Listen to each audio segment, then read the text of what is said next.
va vous parler d'une grande maison. C'est un cristallier. Ça fait quelques années qu'ils travaillent. Ils ont donc acquis un certain savoir-faire. Ça fait que 400 ans. Donc au bout de 400 ans, les mecs, ils connaissent bien le boulot. Hein. Ouais. Ils soufflent les doigts dans le nez. Ce sont des souffleurs, bien sûr. Ce sont des souffleurs de verre cristallier. Oui, j'ai visité. Pourquoi? Parce qu'ils sortent là un verre qui m'a bluffé. C'est un verre magique. C'est-à-dire que c'est une collection de verres à vin avec modération. Et au lieu que ça soit vin de Bordeaux, enfin en fonction des cépages ou en fonction de vin blanc, vin rouge, non. Ils ont fait des verres sous le contrôle d'œnologues et de sommeliers. Ils ont fait des verres avec la paraison plus ou moins large, mais simplement vin de garde ou vin vieux. Vin de garde ou vin jeune. C'est ça. C'est quand on a vendu pour raconter un truc. Là, ça va. Jusque-là, ça va. Après, ce qui est magique, c'est qu'en fait, ils sont partis des codes vénitiennes. Vous savez ce qu'il y a sur les espèces de motifs qui sont sur les verres anciens d'ailleurs, et c'était un de leurs verres d'une collection ancienne. Et en soufflant, ils se sont rendus compte que, en les espaçant, il se passait un truc, quand on versait du liquide dedans, ça devient transparent là où il y a le liquide. Ce qui fait que ça met en valeur le vin. Ah non, mais c'est un truc de ouf. On regarde. Non, ce qu'il y a, c'est qu'elle a... il faut expliquer.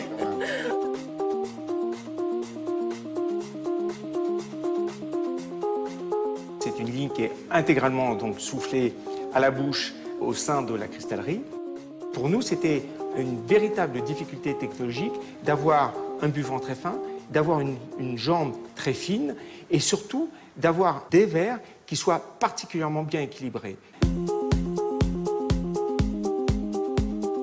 Vous pouvez la prendre simplement avec 2 doigts, pourtant c'est du cristal, donc a priori le cristal est un petit peu plus lourd que le verre. Pour nous, pour nos verriers, ça a été véritablement un challenge de pouvoir maintenir un équilibre parfait avec ce verre.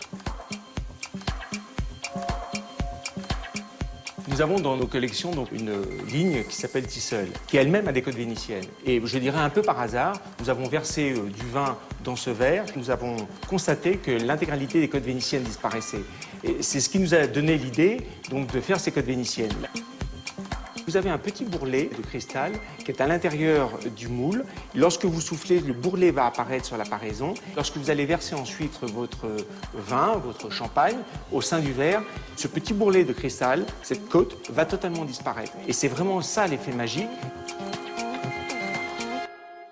C'est également une ligne qui a l'avantage de ne pas présenter un verre selon son cépage ou selon son origine géographique. Autrement dit, vous n'avez pas de verre pour le vin rouge ou de verre pour le vin blanc. Vous avez en fait un verre qui va correspondre soit à un vin de fruits, c'est-à-dire schématiquement un vin de moins de 5 ans, soit un vin dit de garde, qui est schématiquement là aussi de plus de 5 ans. Là, en fonction du type de verre, nous avons une côte vénitienne qui est plus ou moins twistée, qui est plus ou moins torsadée et qui va donner en fait une véritable réfraction à la lumière lorsque l'on verse le vin, qu'il soit champagne, qu'il soit de garde ou qu'il soit de fruits.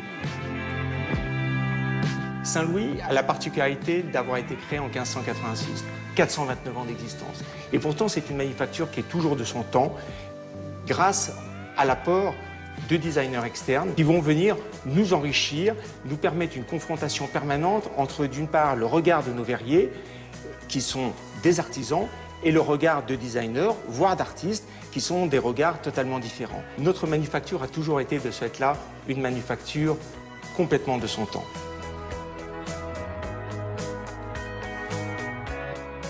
Bien sûr, vous le saviez, mais enfin, c'était bien de vous rappeler que la paraison, c'est le col. C'est le corps. Non, c'est le corps du verre, carrément. Oui, c'est ce qui reçoit le vin. Voilà. C'est sans le pied. Ouais, c'est sans le pied. Il y a le pied et la paraison. Et vous avez vu, l'ouverture en haut, là, le col, est plus ou moins gros. Et là, ils ont un peu inversé les codes de l'œnologie habituelle. Et avec cette espèce de disparition de codes vénitiennes où ça devient transparent, ça met en valeur le vin. Bien sûr. Et il n'y a pas besoin d'en rajouter. Alors, ce qu'il y a, c'est qu'avant une explication en direct, il vaut mieux pas faire de dégustation. Parce que ça peut gêner. Non, mais vous me dites vite, comment on explique un truc comme ça, vite. Arrêtez de dire vite. Qui a dit ça? Merci beaucoup.